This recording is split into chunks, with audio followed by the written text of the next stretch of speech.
এই জুলাই যোদ্ধাদের মাইনাস করে ক্ষমতায় যাওয়ার অপচেষ্টা করছে। 12 তারিখে ব্যালটের মাধ্যমে ইনশাআল্লাহ সেই দলকে প্রতিহত করব।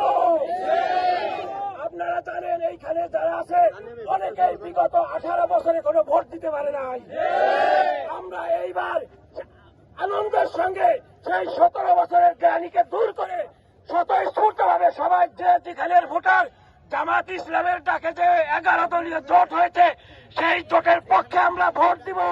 12 তারিখে জিতবো ইনশাআল্লাহ। এবার প্রধানমন্ত্রী হবে ডাক্তার শফিকুর রহমান। এবং আপনারা জানেন বিগত 2-3 দশকে এই বাড্ডায় কোন জামাত ইসলামের আমির সমাবেশ করার সুযোগ পায় নাই। এবার আমাদের সেই সুযোগ এসেছে। 8 তারিখে আমরা ফজর পরেই আনন্দনগর মেরুলের যে বিআইটির মাঠ আছে সেই মাঠে আমরা স্বতঃস্ফূর্তভাবে 7টার মধ্যে উপস্থিত হব ইনশাআল্লাহ। 8 তারিখের সমাবেশের সাফল্য কামনা করে আমি শেষ করছি। আসসালামু আলাইকুম।